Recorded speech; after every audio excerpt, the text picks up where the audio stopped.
Let's welcome in a very special guest now. Gopal Agrawal from Edelweiss is now joining us. He looks at the M&A pack and the Pharma pack from the investment banking space. Gopal, thanks so much for taking out time for us. Let's start with what's happening in the M&A space as far as Pharma is concerned. So you've seen multiple deals. We've seen a lot of Pharma interest coming in from PE players, a lot of strategic noise of people selling their businesses. Do you expect both these deals or PE buyouts in smaller companies will only increase? Thank you for having me on the show. As you rightly said, I think definitely the sector has seen enough and more action from private equity world. Just to give you some perspective, I think the private equity deals in this segment used to more for around 3 to 400 million in last maybe 4 or 5 years.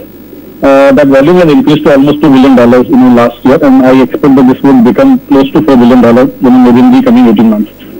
So when you see enough and more consolidation in the sector, you are only seeing enough and more buyouts by the private equity space. So I do believe, I think the activities are going to increase. So just to give you some kind of a data point, we are talking about pharma as an industry which is roughly $40 billion, in terms of domestic market, and another 25 billion, in terms of export market. And my sense is this is going to double from here in next 4 to 5 years, which would mean that the sector would need enough and more investment, which would come through the private equity wise, and would see a decent bit of consolidation as well.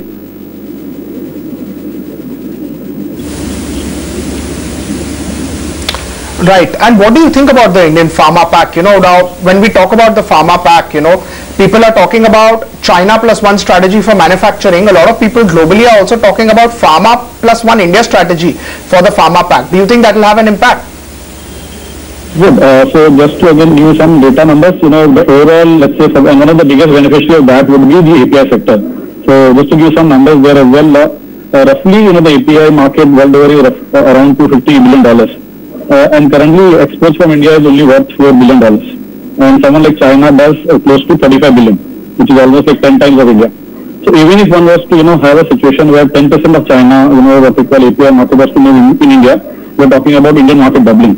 And a lot of it is driven, as you rightly said, by, a lot of European and US companies wanting to have a situation where we're more talking about, moving, from China to India.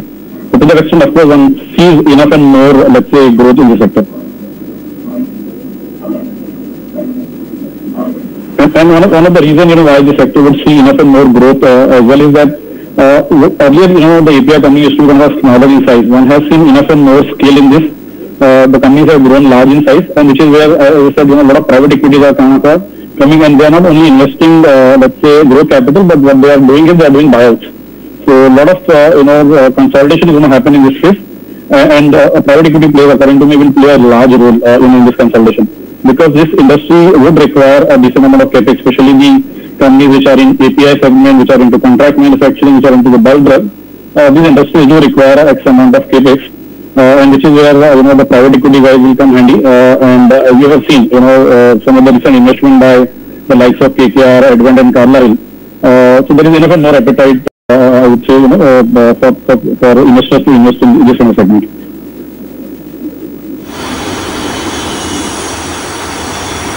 Okay, so Gopal, what does this consolidation of sorts mean for the Indian API market and pricing as well for API? I would presume that the barriers to entry as well seem to be a little lower given the fact that we are seeing so much PE activity. So how do you see pricing, etc., shaping up for the Indian API market? So I guess two ways to look at it, so, you would have roughly, let's say, close to $250+ billion, pharma that's being operated in next 4 to 5 years. Which would mean that enough and more business will flow to countries like India and China. So would there be a kind of a pressure on, let's say, the pricing? Maybe the answer to that is yes. But if you see, most of these API companies or pharma companies in India have not necessarily grown their margin by, kind of increasing the prices, but basically, perfecting the chemistry, wherein they are able to produce, let's say, the similar intermediate or API at a much lower cost than what it was produced earlier. So to that extent, I do believe a lot of these companies who have built some niche chemistry and niche, let's say, product differentiator for themselves would continue to enjoy a decent bit of a EBITDA margin. And somewhere, as I said, the scale will solve for some of the price erosion, if any, it will happen. So my sense is, overall, one would be able to see a decent bit of a profit margin at which these companies will operate.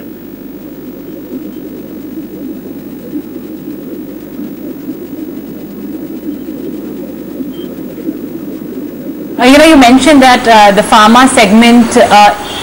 Okay, you mentioned that the pharma segment is something that does need a capex boost. But API is one part of the story. The way pharma is shaping up, not just in India but in the globe as well, is introduction of technology. With what online models, etc. available. Do you see activity happening on the more new age pharma companies as well, or has it been largely towards the more basic API sector? So I would say, if I was to divide, the pharma companies in two segments. One is the companies which are more in the front end or in the formulation space.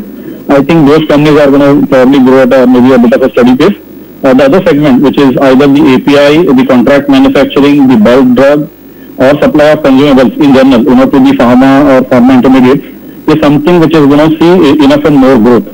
As I said, again, these are the industries where, there is enough and more business which would move, let's say, from countries like China, Europe and US, and which is where I do believe from a sheer growth perspective, one probably would see more growth in this segment. Of course, there would be, some what we call companies which probably will flourish on the new age as well.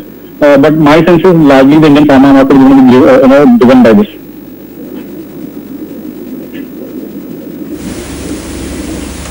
Right. So, when we just talk about pharma as a capability, time and again India has displayed that they can produce anything in pharma, and that's why that moving the manufacturing away, trying to get out things from what they were not there earlier are all negated. I mean, that is one of the key reasons why India will continue to remain one of the key destinations for supply of any pharma product. So I would say, a couple of things, when you talk about, the API manufacturing in India, it is kind of there are enough and more, I would say, technology and chemistry which, India is driving. And as I mentioned in my earlier conversation also, is that basically is leading to a better efficiency, a better efficacy in a lot of the pharma drugs, which is where I would say the Indian companies have a decent bit of an edge. And to that extent, I do believe, I guess, as I said, the sector would definitely continue to see enough and more business moving, from other geographies to India. Also, I guess this investment by private equity, what it has done is that it has made a lot of, let's say, smaller companies to mid-sized companies, and these mid-sized companies will become maybe large ones, wherein, they will be able to, let's say, compete with enough and more, let's say, global competition when it comes to really taking a sizable pie in this business.